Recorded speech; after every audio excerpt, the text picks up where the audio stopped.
A portable projector isn't something I ever thought I wanted, but after living with the BenQ GV1 for around a month, I can see how it might be quite interesting for some people. Having something this small produce a screen size this big might be really nice to have around the house, but I don't think it's quite there yet. Welcome back to Byte Review. Let's take a closer look at this tiny little projector from BenQ. You've got to hand it to this thing, the design is really appealing, and I can totally see why it won an IF Design Award. From the grille body to the cute yellow collar, it's a really good looking piece of technology. There's a real focus on portability too. The GV1 that comes with a rechargeable 3-hour battery, it's really lightweight, and BenQ even throw in a carrying case. They really want you to take this thing around with you. There's simple controls on top for volume up and down, power and Bluetooth mode, and around the back we've got a USB-C input and an AC adapter input too.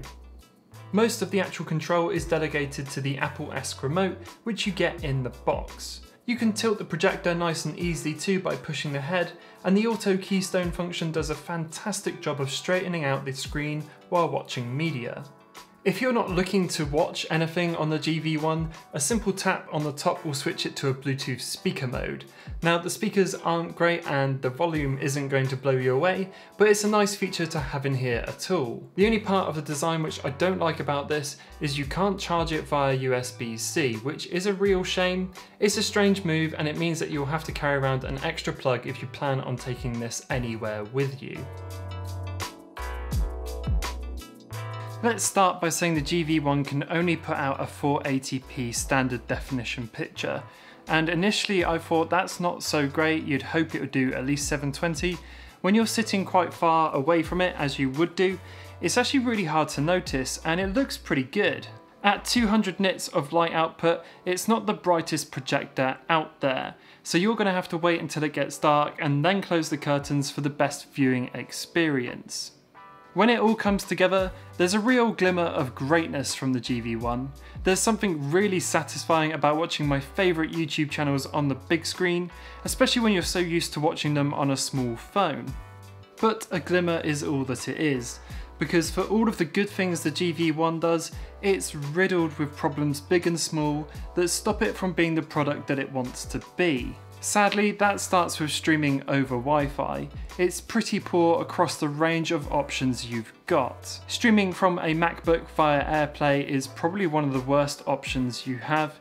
Using Netflix or YouTube or even just trying to stream an MP4 file is pretty unwatchable thanks to the constant lag and stuttering you'll get. Thankfully, streaming through mobile is a much better experience, but it's still not perfect. I often have a warning sign at the top of the screen saying that my network is unstable, despite there being nothing apparently wrong. And if you pause a YouTube video, it will take ages for it to start playing it again, or it will just start the video again from the start, which can be utterly frustrating. Also, using the Netflix app on iOS isn't supported.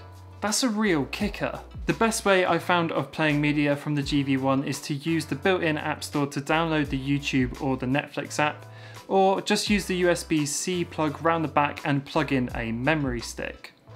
Bear in mind though, you will have to download VLC or something similar to play MP4 files, because they're not supported out the box of the GV1, which is a really strange omission. I understand the push to go completely wireless with the GV1, but I think it's a real shame it doesn't support standard inputs like HDMI. The GV1 only supports DisplayPort 1.1 as an input, so you can forget about plugging in a console, and you'll have to double check to make sure your mobile device supports it at all. I really wanted the GV1 to be a great product. It's really well put together physically, and combining a projector and a Bluetooth speaker into one makes a lot of sense. I really like the idea of it all, but the laggy playback and unreliable connections make it really hard to recommend in its current state. However, BenQ have been working on this and the latest software update was really well welcomed. However, the main issues do still stand. I really hope they keep working on this with continued software support. There's plenty of promise in this product. I think unfortunately it's just not quite there yet. That rounds up this video. If you enjoyed it, pop a like. If you loved it, pop a sub, and I will see you all in the next one.